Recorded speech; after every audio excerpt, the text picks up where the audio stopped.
Good afternoon. আমাদের friends from media আপনাদেরকে on behalf of the state government আমি welcome জানাচ্ছি। অত্যন্ত গুরুত্বপূর্ণ একটি আজকে আমাদের ইন হাউস ওয়ার্কশপ হবে রিগার্ডিং দ্য সেন্সাস 2027। আপনারা প্রথমেই জেনে রাখা দরকার একটু ব্যাক হিস্ট্রি, যে ভারত সরকারের পক্ষ থেকে 16/5/2025 বিগত সরকারের কাছে এই সেন্সাস চালু করার জন্য প্রয়োজনীয় চিঠি এসেছিল। আমি ইস্যুটাকে পলিটিসাইজ করব না। It's a great unfortunate that the then state government did not responded. Bharat সরকারের এই চিঠিকে কোনো রেসপন্স করেননি এবং এটা একটি কনস্টিটিউশনাল অব্লিগেশন এবং ম্যান্ডেটারি সেন্সাস। এর সঙ্গে পলিটিক্সের কোনো সম্পর্ক নেই, এর সঙ্গে কোনো কাস্ট ক্রিড কিছু সম্পর্ক নেই। তো এটা আমরা যখন চার্জ নিলাম, আমাদের হিউজ পপুলার ম্যান্ডেটে আমরা এখানে ক্ষমতায় এসেছি।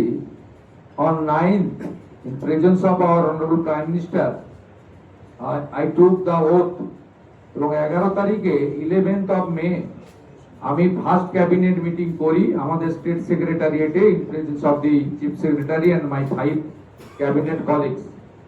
সেখানে আমরা অনেকগুলি হিস্টোরিক ডিসিশন নিয়েছি। তার মধ্যে এটা যদিও ক্যাবিনেটে ছিল না, এটাই অ্যাডমিনিস্ট্রেটিভ ডিসিশন।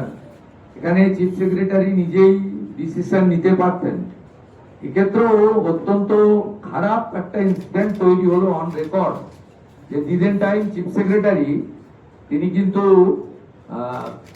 সেন্সাসের ক্ষেত্রেও তিনি পলিটিক্যাল কনকারেন্সের অপেক্ষায় ছিলেন।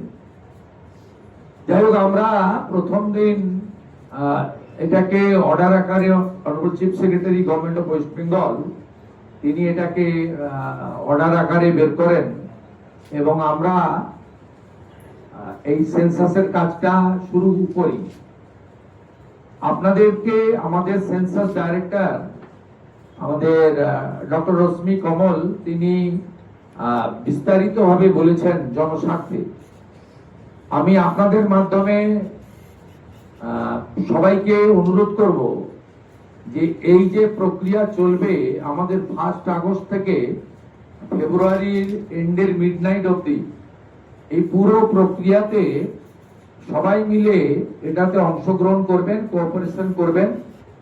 যে নতুন দুটো সুবিধা এই প্রথম আমরা সেন্সাসে, লাস্ট সেন্সাস 2011 হয়েছিল, তারপরে আমরা নতুন দুটো সুবিধা ভারতবর্ষ জুড়ে দেওয়া হচ্ছে এবং ভারতের বিভিন্ন রাজ্যে ইতিমধ্যে এই প্রক্রিয়া অনেকটা এগিয়ে গেছে, আমরা অনেকটা পিছিয়ে গেছি। আমাদেরকে উইদিন দ্য স্টিপুলেটেড টাইম, যে টাইম ফ্রেম আজকে ডিক্লেয়ার করেছেন ম্যাডাম কমল, সেটা আমরা পাবলিক এবং সবার সহযোগিতা আপনাদের মাধ্যমে চাইব যে 1 আগস্ট থেকে আমাদের 15 আগস্ট পর্যন্ত আপনারা সবাই এটা করবেন এবং তারপরে আপ টু 14 সেপ্টেম্বর পর্যন্ত এই যে স্কোপটা আছে সেটা আপনারা সবাই কাজে লাগাবেন। তাতে এবারে প্রথম ডিজিটালি হচ্ছে, আর আমাদের সেলফ ইনোভেশন করার একটা স্কোপ যেটা এর আগে ছিল না, সেটাও আমরা পাচ্ছি।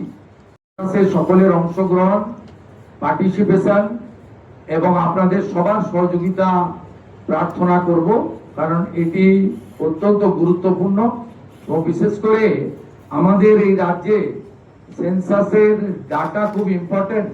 কারণ আমাদের রাজ্যে প্রায় অ্যাপ্রক্স 600 কিলোমিটার বর্ডার এলাকা বাংলাদেশের সঙ্গে, সেখানে ফেন্সিং না থাকার জন্য এবং আর্লিয়ার স্টেট গভর্নমেন্ট বিএসএফ কে ল্যান্ড না দেওয়ার ফলে আমাদের রাজ্যে অনেকটা ডেমোগ্রাফি চেঞ্জ হয়ে গেছে। আপনারা কয়েকদিন ধরে টিভিতে দেখছেন যেভাবে বাংলাদেশ বর্ডার এলাকাতে মানুষজন ফিরে যাওয়ার জন্য লাইন দিচ্ছেন, দে আর নট ইন্ডিয়ান, এবং এদের নাম সেন্সাসে আসতে গেলে যে যে তথ্য বা ডকুমেন্ট লাগবে সেগুলো ওরা দিতে পারবে না। তাই সেন্সাস খুব ইম্পর্টেন্ট আমাদের রাজ্যের জন্য, কারণ এই রাজ্যে ডেমোগ্রাফি অনেকটা চেঞ্জ হয়ে গেছে। যদিও সরাসরি এর রিলেশন না থাকলেও সেন্সাসের ডাটা যখন আমরা ফাইনালি পাবো, তখন কিন্তু আমরা অনেক কিছুই আমাদের দেশের স্বার্থে, রাজ্যের স্বার্থে, এবং আমাদের রাজ্য এবং আমাদের গভর্নমেন্ট অফ ইউনিয়ন গভর্নমেন্টের যে সমস্ত ওয়েলফেয়ার স্কিম রয়েছে, সেখানেও আমরা একটা ডাটা ব্যাংক হিসেবে একটা তথ্য আমরা পাবো।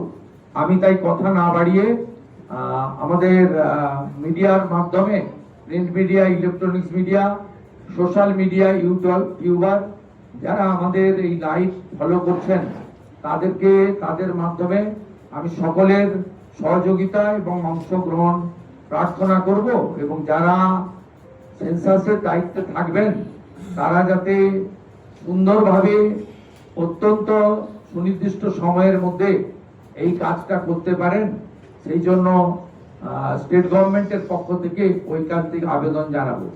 আমি যারা পাওয়ার পয়েন্ট প্রেজেন্টেশন দিচ্ছিলেন তাদের আরেকবার বলবো যে আপনারা ওই টোল ফ্রি নম্বর এবং হেল্পলাইন নম্বর এত কুইক আপনারা মানে স্লটটা চেঞ্জ করে দিয়েছেন, আমার মনে হয় না কেউ নোট করতে পেরেছেন। ওটা যদি আরেকবার রিপিট করে দেন স্ক্রিনে 30 সেকেন্ড বা 1 মিনিটের জন্য, তাহলে সবাই এটাকে নোট করে নিতে পারবেন, প্রেসের লোকেরা বিশেষ করে। Thank you. ধন্যবাদ। এই নম্বরটি